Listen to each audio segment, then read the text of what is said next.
Always a pleasure having my next guest on the show. It's UFC light heavyweight Devin Clark, who will be back in action on February the 4th at UFC Vegas 68 when he meets Un Jung. Devin, how you doing?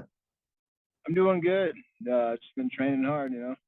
Yeah, and I saw on your Instagram recently that you just did a little winter camping trip. Tell me a little bit about that. It must have been nice to take a little break from hard training. Yeah, out here in Denver, it's easy to go out into the mountains.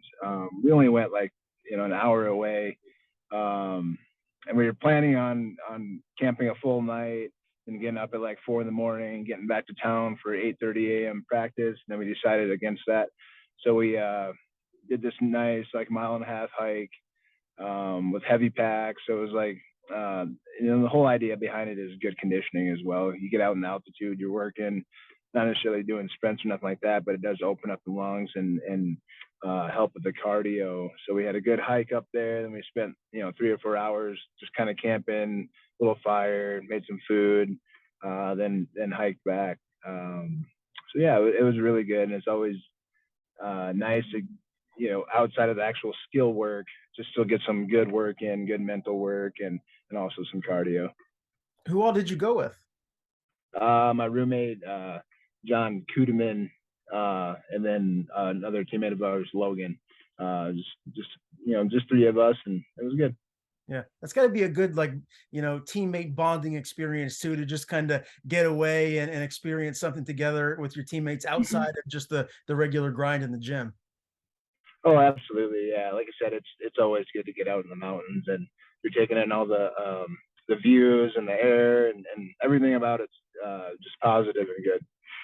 Did you see any wildlife? No, we saw some pretty, when we were hiking back, we saw some pretty interesting tracks that made us pull out our guns and have them ready. Just because you never know. We always hike with guns. You just don't want to be in a situation where you run into an animal that wants to kill you and you don't have anything to protect yourself. So we always carry guns that are big enough to do the job. What did the tracks look like? What did you think they were? I'm assuming like a mountain lion or something like that. You could see like the pointy claws in the snow.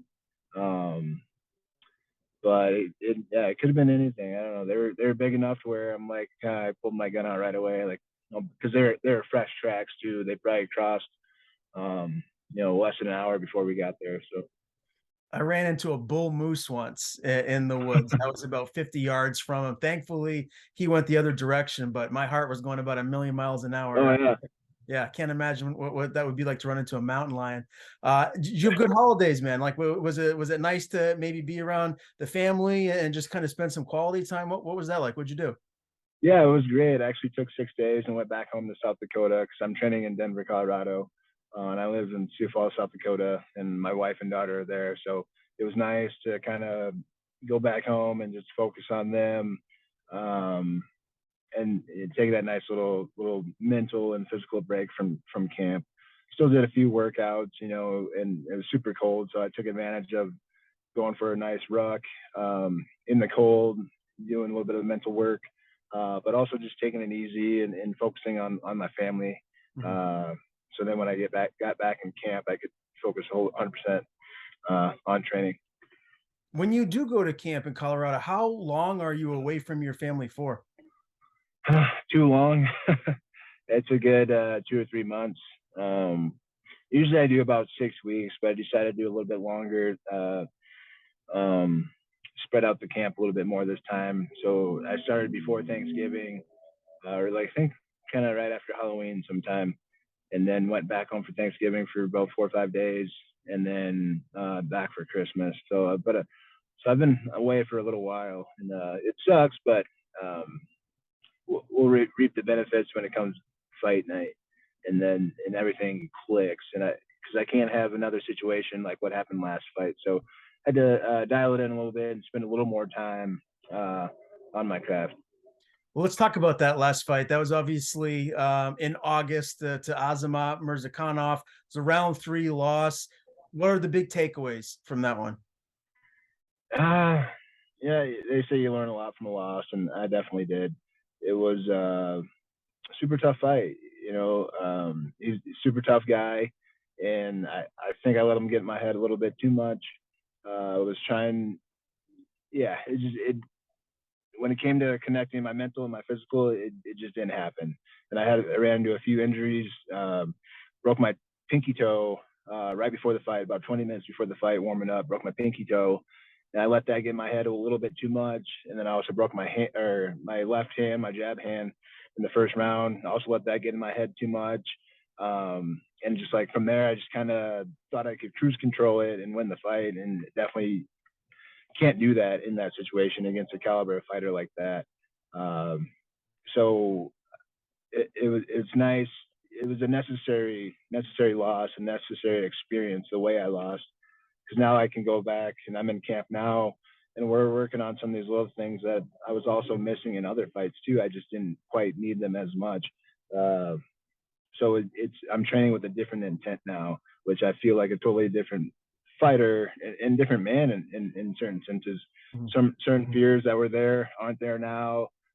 There's new fears, that's not always bad. So it's definitely been beneficial to go through that. You said you broke your pinky toe 20 minutes prior to the fight. How did that happen? And how did that affect your movement in the cage? Um, so yeah, it happened. We were warming up with my striking coach, and I kicked his elbow, trying to I kind of went off order and kicked his elbow. And then I looked down, I'm like, oh, that hurt. And the pinky toe was like facing the other direction. We kept warming up. And I looked down again, and it was facing back. I'm like, okay, it must have just dislocated, and we're good to go. And it wasn't too bad for a little bit, but then it started kind of burning. But of course, once you get in the cage, you kind of forget about that right away. So it's not something I was really thinking about in that first round. But it might have affected the movement a little bit. Probably not a whole lot though. Mm-hmm. Well, when you talk about injuries and everything, it's very common as a professional mixed martial artist, but it's also just common as a professional athlete in general. I'm sure you saw what happened to the Buffalo Bills safety, Damar Hamlin, which was incredibly scary. Does that, I mean, how do you process that as a professional athlete for yourself? Because you're in a very dangerous sport, just like he is in the NFL. Like, what are your thoughts on that? And just kind of, how did you process that when you first saw it and heard about it? That's why you just go out there and fight hard, and then also in any sport, you go out there and you give your best, because you really never know when that's going to be your last time doing that sport or doing that activity, because it is very dangerous, and we try to prepare the best we can, but stuff happens. If it's something's going to happen, it's going to happen. Even freak accidents like that, stuff happens in the cage all the time, and us fighters, we're so tough and so used to it that it kind of gets swept under the table, and it's just another day in our minds. But it's just one of those things that comes with the sport and with the activity, and you have to deal with it, but you can't be afraid of it. Because when you start thinking about that stuff and you're going into a fight like that or a game, it's more likely that you get injured when you're thinking about it. That's why they say the mental side is so important to fighting. Mm-hmm.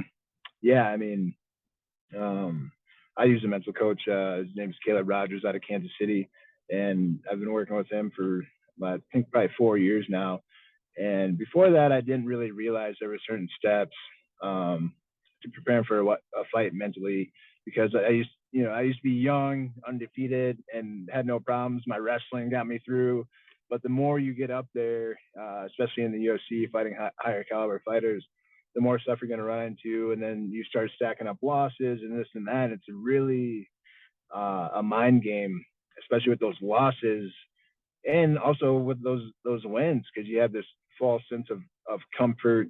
Then your training might not be as hard because you're coming off a win. You're like, oh, I can just do the same thing next time, but it doesn't work, because you have these high caliber people that know how to study film and get you out of your element and out of your comfort zone, and everybody knows how to adjust during fights and stuff like that. So it's really a unique and interesting process, getting the brain mentally ready for a fight, and checking all the boxes in fight camp to make sure physically, mentally tough and durable, which is one of the hardest things to do. Yeah, no doubt about it. Very well said. Tell me a little bit about this camp. Who do you have around you mostly for training partners getting ready to fight Un Jung? Of course, my roommate John Kuhneman, got Zach Pwaga. He's gonna get mad for me mispronounce his name, but he's getting ready for a fight too. He was just on the Ultimate Fighter. Got him, and then Neil Magny's getting ready for a fight too, and Curtis Blades of course is around. And he's got a bunch of bigger guys. I shouldn't say a bunch because we work in a smaller group. They're bigger guys, so everything's dialed in and exactly is pinpoint accuracy with the stuff that we're doing. Having like a smaller group of under 10 people. We're still about a month out, but what's your weight at right now? Is it normally where it would be for a training camp getting ready for a fight?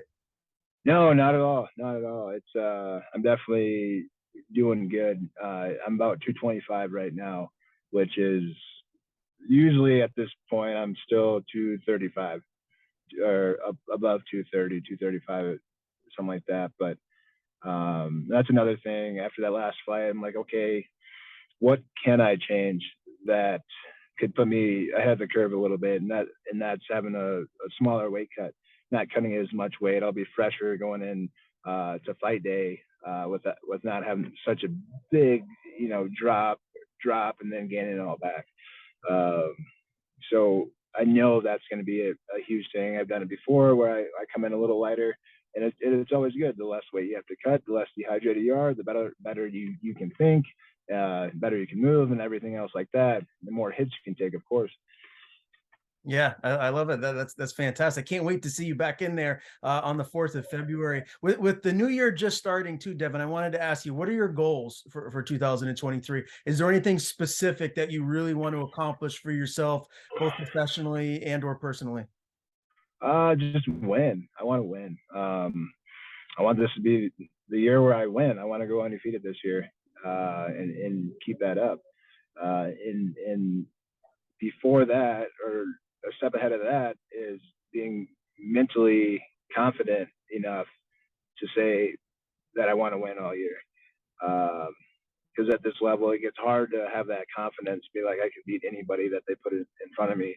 But with the work I've been doing and the time I've been spending with the coaches and the self-reflection, it's feeling like it's going to be a good year, and I'm going to put that effort in to make sure it's a good year. Yeah, I've made some of the right adjustments, and I'm going to keep making the adjustments. And yeah, hopefully it works. Yeah, well, I can't wait to see how the year unfolds for you, my man. Let's talk about the light heavyweight division. Obviously, we know what happened with Yuri Prochazka, so he's out, and the title is vacant. We have Glover and Jamal Hill. How do you see that title fight playing out? It's kind of I got to remember what I said in the last interview about that fight, because my mind keeps going back and forth on that one. It's a pretty good fight. I know Jamal Hill is a tough guy. So is Glover. Glover should be able to out wrestle him, I would think. But Glover also has that deal where he likes, he has to get hit a few times before he starts opening up. He can take punches like he's one of the best at taking punches. But Jamal Hill has that power where if one or two punches could be way too many for Glover. So I mean, I see Glover using his experience and really giving Hill a hard time. I'm with you on that. And the main event of UFC Vegas 68, the card that you are fighting on, is Derek Lewis and Sergey Spivak, a really heavyweight bout. How do you see that fight going? Do you have a prediction there? I think Spivak, is that how you say it? I assume he would win, but it's a Derek Lewis fight. Just Derek Lewis could get pummeled the whole fight, then just that one punch, knock him out, and there it goes. So those Derek Lewis fights are always hard to call, but Spivak should win that one. Okay, yeah, that's a great way to put it. Yeah, with Derek Lewis in there, you just never really know. But yeah, intriguing Mm. main event right there. Well, let's talk about your upcoming fight, Un Jung. In July, he had a loss to Dustin Jacoby, someone that's really been surging. And honestly, I thought Jacoby won his last fight against Khalil Roundtree, a little bit controversial decision there. Yeah. Prior to that fight, I mean, his last loss was all the way back in 2015. So this is a guy that's not used to losing. He's strung together an awful lot of wins. Break this fight down for me. How do you like it for yourself? How do you see this fight actually playing out? I like it. He's a 6'4" striker, and that's always good for a guy like me that can wrestle and strike.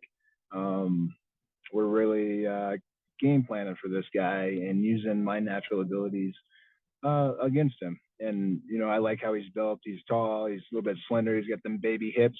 Like so obviously I'm gonna eat that up when I can. Um, and yeah, I like the whole style of it. I think it'll be a good fight. Uh, it'll be a good fight. I'm definitely going to be able to get in on him. He knows that. He's probably looking for ways to defend that and also take me down. I'm sure of it. And I'm open for it. We're preparing for everything. We still got a long time before camp's over. So I'm probably at 60% right now. Once we get to 100, it's going to be a scary thing for him. Uh, he, he hasn't had to fight too many guys built like me. I mean, he fought William Knight, which is a bigger guy, but he's also slower and a little more hesitant. So, and I saw he took William Knight down. So I'm assuming he'll probably try for a takedown or two. I'm hoping for. But yeah, I see me being able to control it most of the way. And when I can't control it, it's going to be a little bit of a dogfight.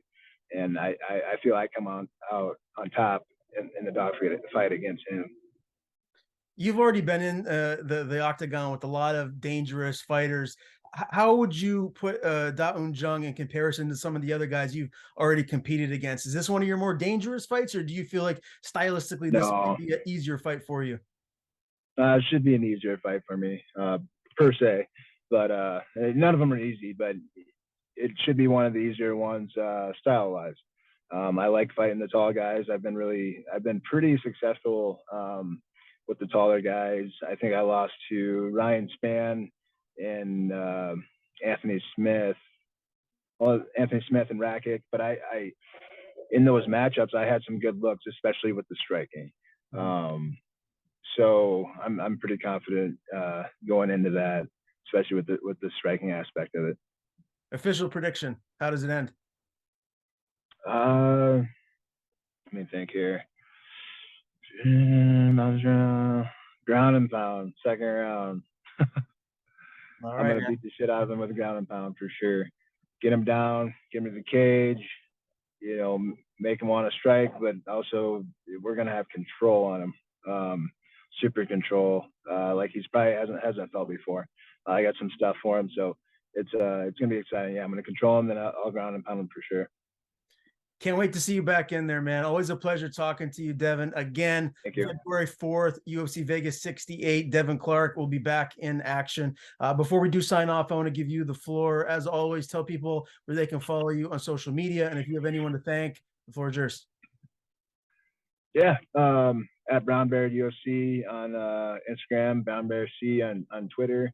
Yeah, I just want to thank everybody that's followed me over the years, and get ready for an exciting fight coming February 4th in Vegas.